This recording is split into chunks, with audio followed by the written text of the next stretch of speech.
اعمال میں دیگر امتوں کے لوگ سبقت لے جائیں گے جس پر اللہ کریم نے یہ آیات نازل فرمائے۔ اگر ان آیات کے مضامین کو اختصار کے ساتھ بیان کیا جائے تو کچھ یوں ہوگا۔ ایک، اللہ کریم نے اس رات وہ کتاب نازل فرمائی جو بنی نوح انسان کی ہدایت کے لیے ہے اور ان کے لیے دنیوی و اخروی سعادت کا سامان ہے۔ دو، اس سور مبارکہ میں لیل القدر کی فضیلت کو سوالیہ انداز میں بیان کیا گیا ہے اور اس کی اہمیت کو اجاگر کیا گیا ہے۔ تین، اس میں امت مسلمہ کو خوشخبری دی گئی کہ اگر تم اس ایک رات میں عبادت کرو گے تو آپ کو 1000 مہینوں کا اجر و ثواب ملے گا۔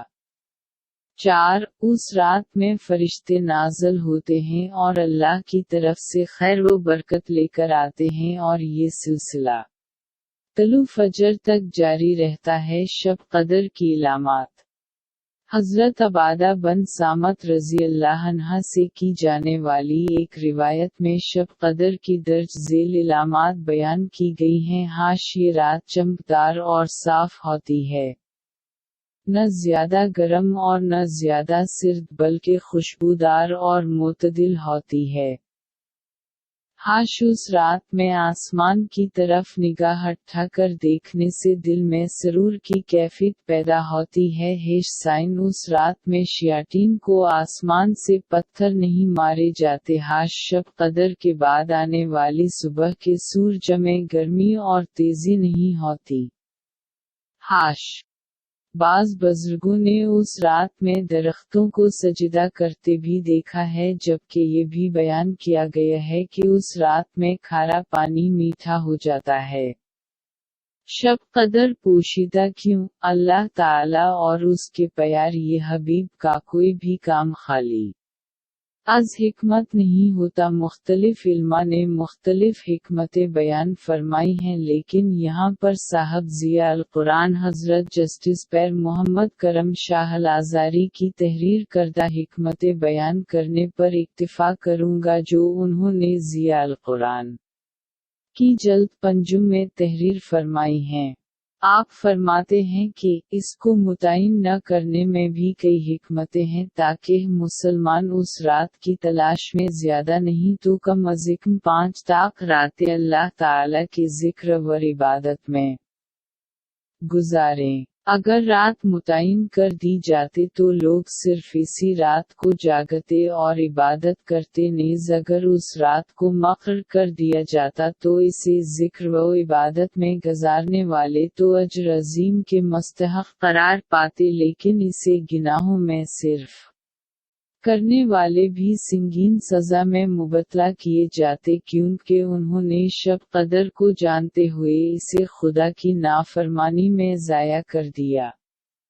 اس لیے رحمت خداوندی کا تقاضا یہی ہے اسے مستور رکھا جائے، تاکہ اگر کوئی بد نصیب بے خبری میں اس رات کو گناہوں کی بھینٹ چڑھتا ہے تو اسے گنا ایک رات کا ملے اور جاگنے والے زیادہ راتیں جاگتے رہیں۔ حضرت انس رضی اللہ عنہ سے مروی ہے کہ نبی کریم نے ارشاد فرمایا کہ ترجمہ لیل القدر جبرائیل علیہ السلام فرشتوں کے جم غفیر کے ساتھ زمین پر اترتے ہیں اور فرشتوں کا یہ گروہ ہر اس بندے کے لیے دعائے مغفرت اور التجائے رحمت کرتا ہے جو کھڑے ہوتے ہیں یا بیٹھے ہوتے ہیں اور اللہ کے ذکر میں مصروف ہوں۔ ایک اور روایت میں ہے کہ ان لوگوں سے مصافحہ کرتے ہیں جو اللہ کی عبادت میں مصروف عمل ہوتے ہیں۔ حضور اکرم رمضان الانبار کے آخری عشرہ کے لیے خصوصی اہتمام فرماتے۔ بخاری و مسلم میں حضرت سیدہ عائشہ رضی اللہ عنہا سے مروی ہے کہ سرکار دو عالم کا یہ معمول تھا کہ جب آخری عشرہ شروع ہوتا تو آپ اپنا تہبند کس کر باندھ لیتے، راتوں کو ذکر الہی سے زندہ کرتے اور اپنے اہل و عیال کو بھی جگاتے۔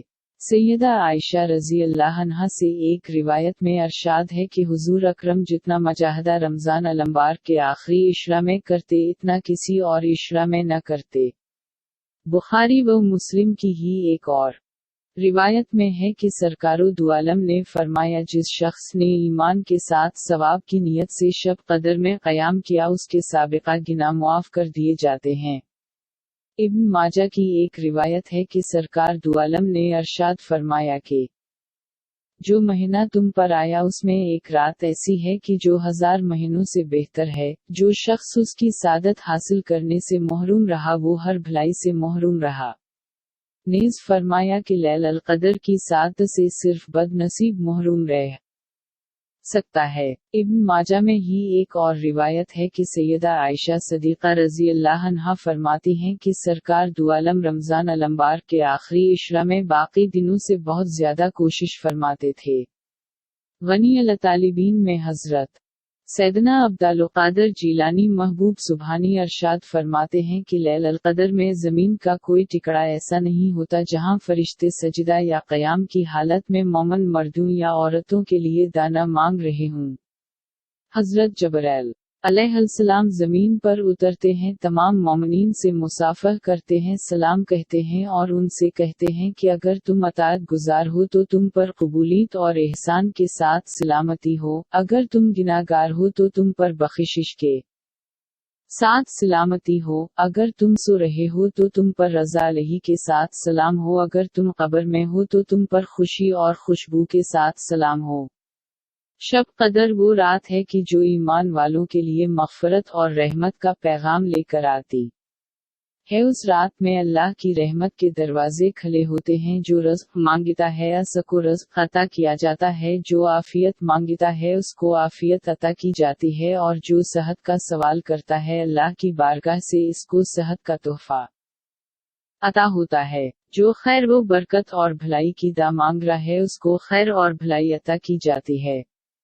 اگر کوئی بے اولاد اس عظیم رات میں اولاد کے لیے دست سوال دراز کرتا ہے تو اس کو اولاد کی دولت سے مالا مال کیا جاتا ہے۔ یہ وہ معظم رات ہے جو میں اللہ تعالیٰ اپنی شان کے مطابق جلوہ گر ہوتے ہیں، اور دوسری طرف فرشتے روئے زمین پر گلی گلی ہر کوچے میں پھیل جاتے ہیں، اللہ کی رحمت پکار پکار کر کہہ رہی ہوتی ہے کہ ہے کوئی بخشش طلب کرنے والا کہ اس کو بخش دوں، ہے کوئی مغفرت چاہنے والا کہ اس کو معاف کر دوں۔ یہ عمل طلوع فجر تک جاری رہتا ہے اور خوش نصیب اپنی خالی جھولیاں بھر کر لے جاتے ہیں۔ شب قدر کی اصل عبادت رات کا قیام یعنی نماز ہے۔ اس رات کو جتنا ممکن ہو سکے قیام کرنا چاہیے۔ اللہ کی بارگاہ میں کھڑے ہو کر فرض نفل نمازیں ادا کرنی چاہیے۔ اس رات کے اندر بندہ مومن کو چاہیے کہ وہ خوب توبہ و استغفار کرے، اپنے صغیر و کبیرہ گناہوں کی معافی طلب کرے اور اپنی لغزشوں پر ندامت کا اظہار کرے۔ شب قدر کی خاص دعا اس عظیم رات کی ہر گھڑی قبولیت سے مالا مال ہوتی ہے۔ ہر لمحہ اللہ کریم کی توجہ اور رحمت کا دریا جوبن پر ہوتا ہے، لہٰذا ہمیں پوری ذوق و شوق کے ساتھ دعا مانگنے کا اہتمام کرنا چاہیے۔